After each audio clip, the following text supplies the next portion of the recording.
Harta, tahta, cinta, dan kata-kata salam sukses, salam bahagia. Assalamualaikum warahmatullahi wabarakatuh. Selamat datang teman-teman semuanya.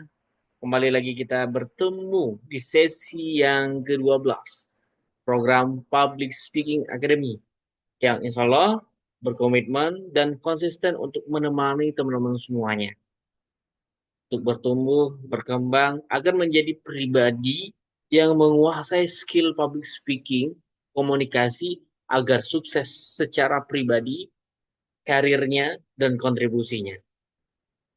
Ada orang-orang yang memiliki sejuta ide yang sangat brilian, tapi ketika dia tidak memiliki sebuah cara komunikasi yang tepat, maka dia tidak akan sukses seperti Winston Churchill, Adolf Hitler, dan tokoh-tokoh yang lain. Ingat Bung Karno, bagaimana Bung Karno memiliki sebuah narasi yang besar untuk kemerdekaan Indonesia, tapi akhir dengan narasi yang kuat, dengan skill komunikasi yang sangat menunjang dan memukau, mampu menginspirasi. Hingga kemerdekaan Indonesia kita bisa nikmati. Baik, teman-teman semuanya, kita ucapkan selamat datang. Oke, share screen.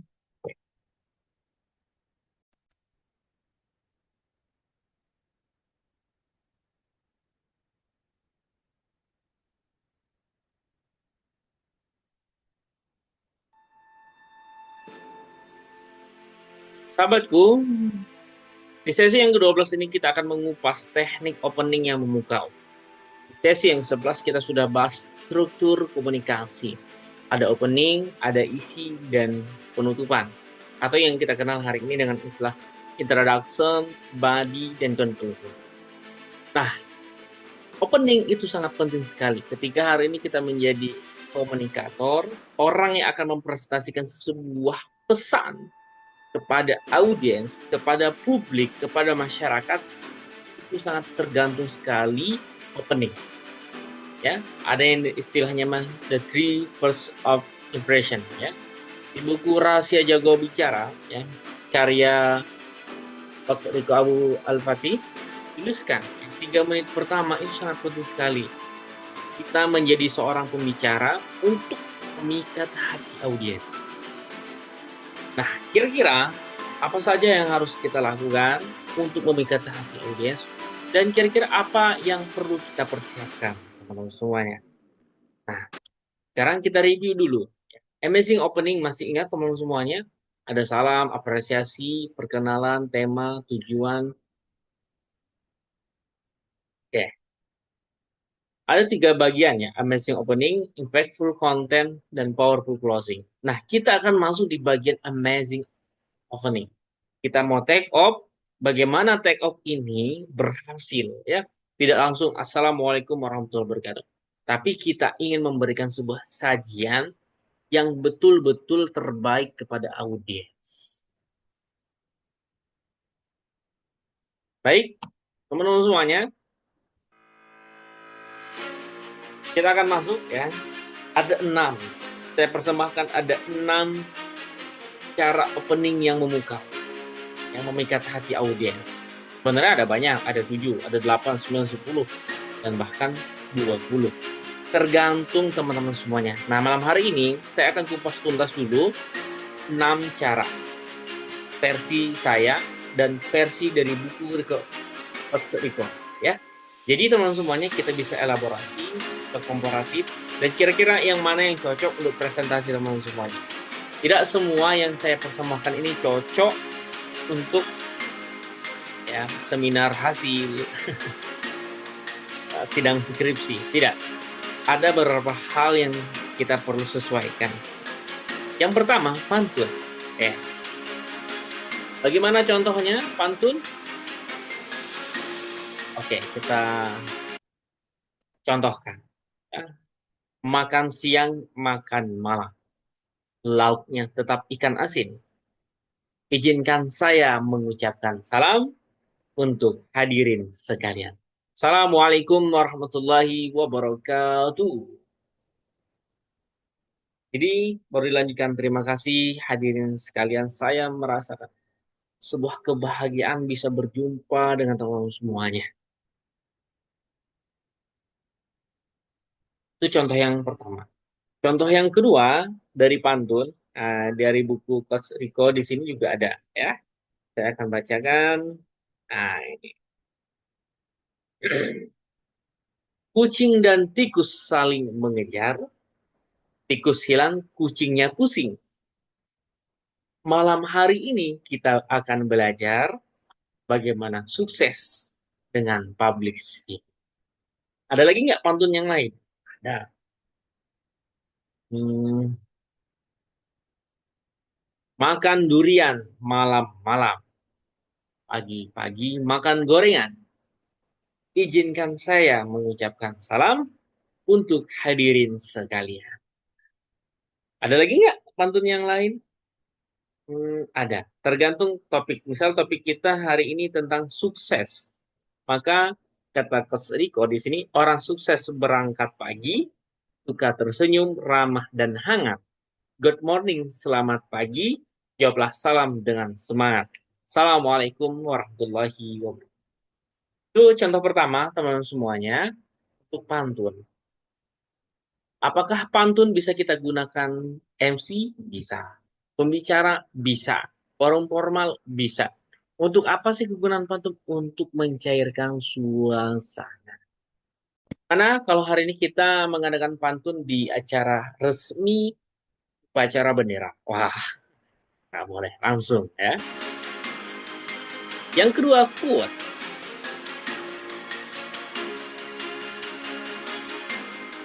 Seorang filsuf dari India, Mahatma Gandhi mengatakan, kalau hari ini kita ingin sukses berbicara, maka berbicaralah dengan isi dan pikiran baik.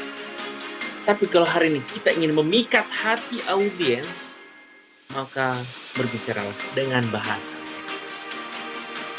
Assalamualaikum warahmatullahi wabarakatuh. Ini bisa kita lontarkan dalam quotes. Ya. Misal kita mengisi sebuah forum leadership, maka kita ambil quotes dari Stephen Covey, penulis buku High People, ya, The Seven High People, ya, The Seven Habits of High People, Factful. Stephen Covey mengatakan, leadership is influence. Kepemimpinan adalah saling mempengaruhi. Assalamualaikum warahmatullahi wabarakatuh. Ada lagi quotes yang lain dari Sultan Syahrir, Perdana Menteri pertama di Indonesia. Siapa yang tidak pernah memperjuangkan hidupnya, mimpinya, cita-citanya, jangan harap ia memenangkan hidupannya. Ya. Jadi hari ini teman-teman semuanya, quotes itu sangat penting sekali. Carilah quotes-quotes yang sangat singkat. Kalau dari Coach Rico, kita buka bukunya, sangat banyak sekali. Nih, orang bijak mengatakan Anda tidak akan bisa menjadi pengusaha yang sukses jika hanya bekerja sendirian. Oleh karena itu, hari ini saya akan membahas mengenai cara jitu untuk membentuk super team. Untuk membentuk super team, selamat malam. Saya Riko Abu Al-Fatih dan selamat datang di seminar. Jadi kita katakan orang bijak, ya, boleh seperti itu. Kalau kita hafal namanya, dia terkenal sebagai apa, dan sebutkan kata-kata. Itu sangat luar biasa. Hidup yang tak pernah diperjuangkan, jangan harap dimenangkan. Itu kata Sultan Syahrir. Oke, itu quotes. Kalau tentang impian, cita-cita, kita ambil dari quotes-nya Bung Karno. Bermimpilah tinggi langit, walaupun jatuh, kita akan terjatuh di antara bintang-bintang. Baru dengan salam. Assalamualaikum warahmatullahi wabarakatuh. Baru kita apresiasi, ucapan terima kasih, perkenalan diri. Setelah itu, sampaikan topik kita dan alasan. Itu yang kedua. Setelah pantun, quotes. Dan yang ketiga, data soaking. Yes, sering sekali. Saya ingat sekali pada satu seminar, saya public speaking, saya mengatakan, di Amerika Serikat itu ada namanya lembaga survei, ya, penelitian terhadap ketakutan manusia. Namanya The People Almanac List of Book. Ya. Dari 3.000 masyarakat Amerika Serikat itu, ada 360 masyarakat yang takut berbicara dan rating itu nomor satu. Atau katakan juga 21. Sedangkan ketakutan untuk mati itu berada di peringkat yang ketujuh. Oleh karena itu, hari ini kita akan belajar mengelola ketakutan dalam public speaking. Saya, Najarudin R, akan membersamai teman-teman semuanya dalam tema yang sangat powerful. Assalamualaikum.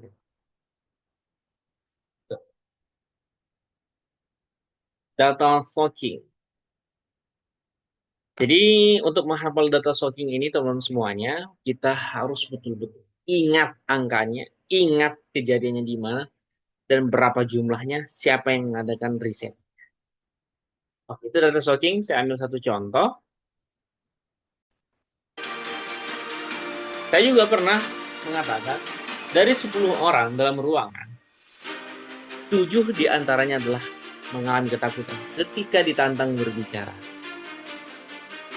Nah, sekarang saya ingin buktikan apakah data yang saya bawakan inilah betul-betul benar atau tidak. Sekarang yang berani berbicara silakan angkat tangan. Ternyata betul, hanya 3 orang.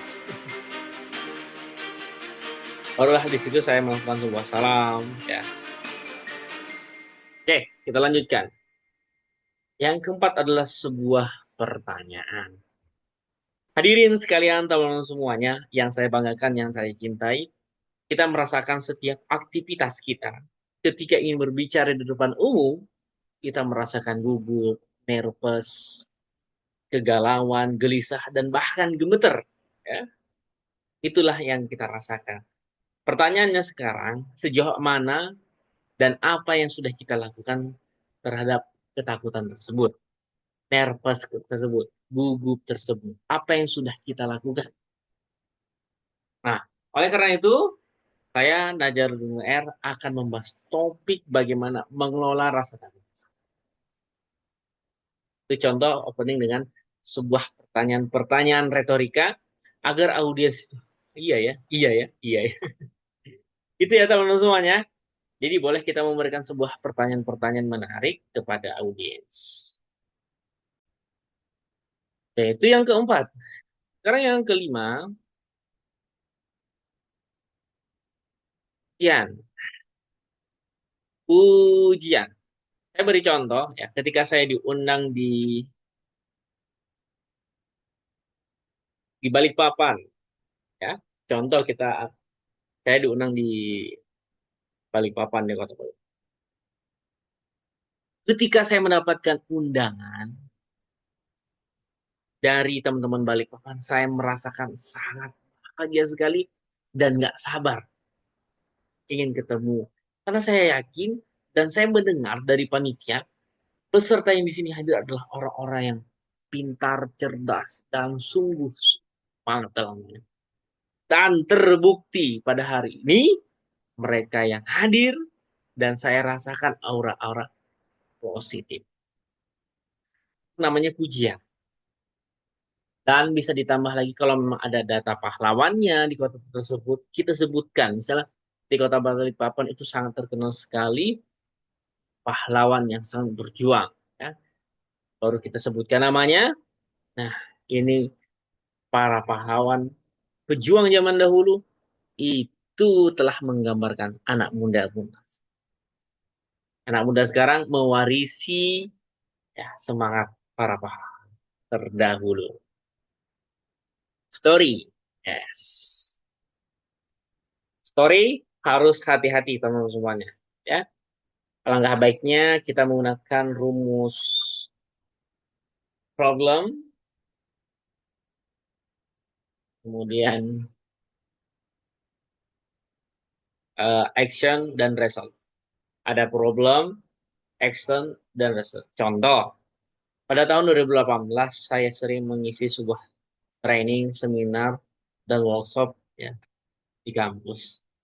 Ketika 2019 saya merasakan sebuah ada yang janggal ketika saya berbicara itu. Audiens menonton, materi yang disampaikan itu biasa-biasa aja. Tidak ada yang menarik. Tepuk tangan pun itu dipaksa oleh seorang MC dan bahkan moderator. 2020 ketika pandemi, saya mencobakan diri untuk mencari satu guru yang mampu membimbing saya. Alhasil, sang guru tersebut menolak secara halus. Dan akhirnya, ketika saya scroll di handphone saya mendapatkan sebuah kelas sertifikasi public speaking dari Well Done Skill. Dan terbukti, saya ikuti itu selama 3 hari. Saya mendapatkan teori dan diajari dari A, B, C, D. Dan oh iya, ternyata public speaking itu 1% hanya teori, 99% itu adalah praktek. So, setelah ikut trainingnya, hari selanjutnya saya terus berlatih setiap hari, baca buku, latihan depan cermin, dan bahkan membuat konten-konten yang konyol. Tapi saya yakini semakin banyak kuantitas yang saya lahirkan dari konten-konten tersebut akan melahirkan namanya kualitas. Dan terbukti ya, sampai detik ini teman-teman bisa cek di YouTube, di TikTok, ya, di IG dan Facebook. Alhamdulillah, saya memberikan konten terbaik kepada publik. Jadi hasilnya, ya, teman-teman bisa lihat lah, ya. Bisa lihat di Instagram saya beberapa gelar, beberapa buku, beberapa forum yang sudah saya isi, beberapa seminar, dan yang lain. Jadi itu yang saya lakukan selama ini untuk mengupgrade skill komunikasi. Itu namanya story. Barulah oleh karena itu saya Najrudin akan membahas tips-tips mudah untuk mengatasi rasa takut. Oke, teman-teman semuanya, ini adalah 6 cara ya, yang teman-teman bisa lakukan, bisa elaborasi, bisa sesuaikan dengan kondisi teman-teman semua.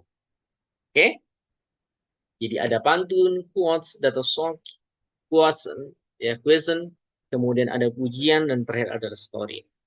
Ingat, story menggunakan rumus problem, masalah kita apa, action kita apa yang kita lakukan, dan resultnya bagaimana. Dan terakhir, teman-teman semuanya, persiapan itulah sangat penting dalam kehidupan kita hari ini. Maka first impression, ya, pandangan pertama itu sangat penting sebagaimana engkau berjalan dengan jam tangan.